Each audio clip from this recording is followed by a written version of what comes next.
enter into the work of building effectiveness in interpersonal relationships, those real authentic connections that we're trying to make with other people, there are 3 potential goals that we need to be aware of in every situation that we engage in.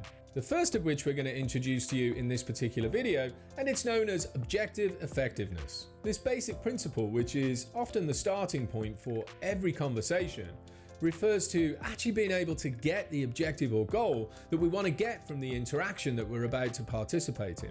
Generally, this is the case when the objective itself is the primary reason for the interaction in the first place. In order to do the work we need to do in developing this part of our relationship building skills, we need to know exactly what our objective is to begin with. When I look back at my old way of doing things, it was often the case for me that I would go barreling in with all guns blazing, trying to get my point of view across in an extremely confrontational way. Now, this ineffective way of doing things still shows up for me from time to time, but it's usually tied to some sort of story that I'm currently working on. When using the skills of DBT to work on achieving our objective, the key question we ask ourselves is, what specific result or change do I want from this interaction? This often means that we have to develop our ability to identify the change or outcome that we want from the other person by the end of the conversation. This means paying attention to what it is that we're trying to achieve. Once we know what it is that we want, we have to communicate it clearly to the other person. In DBT, we do this by using a skill that's known as Dear Man.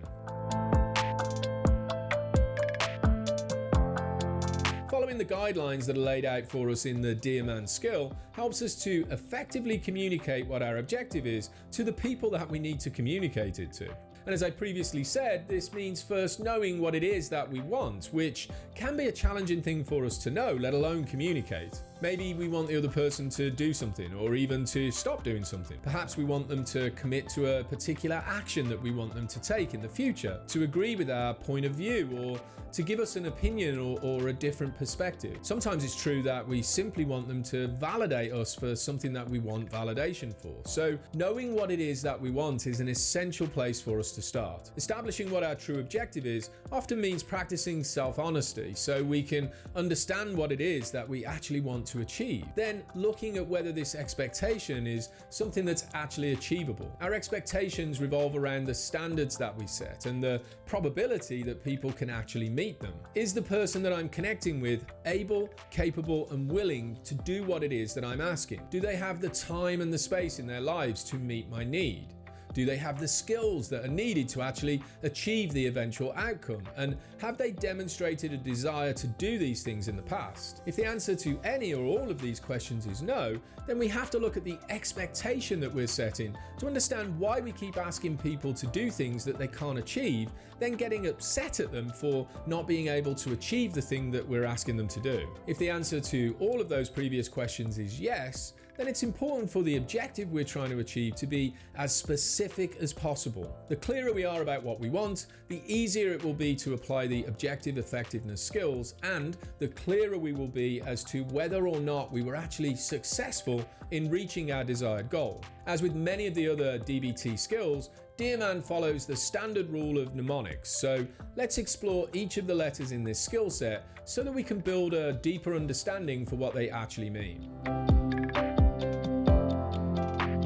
Sometimes, when it's necessary, it's important to begin the interaction by briefly describing the situation that we're in. When we do this, we have to make sure that we stick to the facts of actuality, with no judgmental statements that might be attached to a schema or a story that we're carrying into the interaction. We have to be as objective as we possibly can in order to maintain the possibility of achieving our interpersonal goals.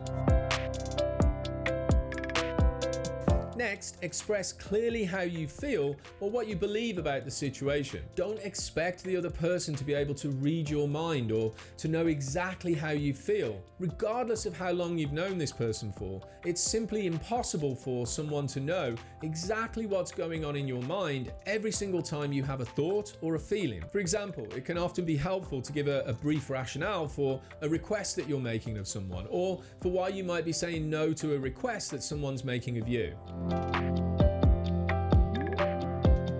The third Dear Man skill is to actually ask for what you want, or to say no clearly in a way that there is absolutely no doubt in what it is that you mean. It's incredibly important that we don't fall into the trap of expecting other people to know what we want them to do if we don't tell them what it is, then resenting them after the fact, or using this as a reason to solidify a particular story that's attached to an early childhood schema.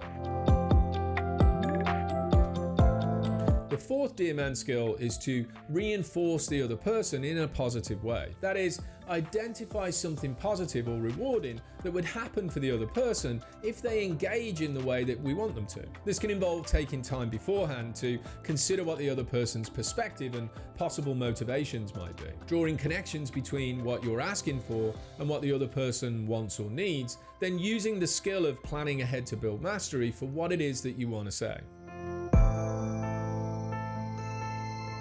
One of the primary techniques we use in staying mindful of your objective in your interpersonal interaction is to act like a skipping record on a turntable.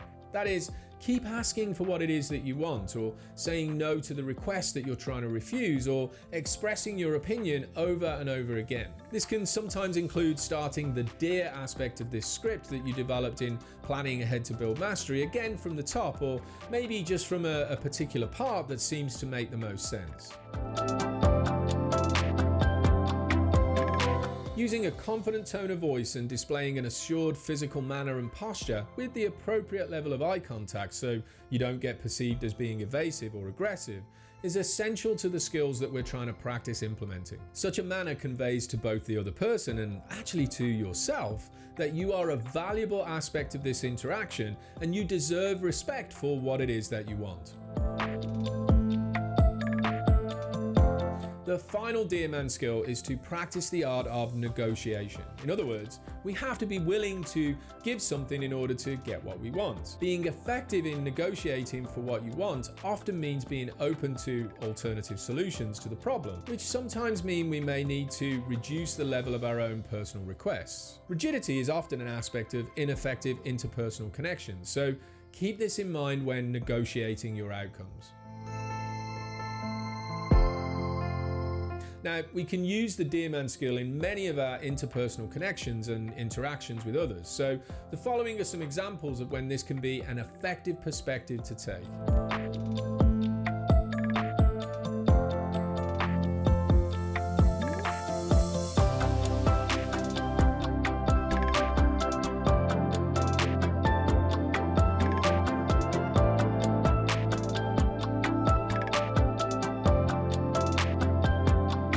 Take some time to contemplate the importance of these situations for you personally. Notice how emotionally activated you might have become when you sit with the circumstances that were described, and see if you can recognize the parts of you that are reacting to the story that's associated with this particular list. If you get the opportunity, discuss your thoughts and feelings about these things with your support network and see if you can explore the different times in the past when, if the skills of DBT were available to you, they could have helped you get what you wanted instead of the situation becoming worse or even just toxic for you to be in. In the PDF at the bottom of the website page that's connected to this video, you'll find a worksheet that's going to help you figure out what your objective might be in any situation that you're preparing for. You'll find a link in the description below. If it's possible for you to do so, download and complete this worksheet. Then use it in conjunction with the DBT skill called Planning Ahead to Build Mastery to build your ability to reach your objective in any interpersonal interaction. The more that we practice these two skills together,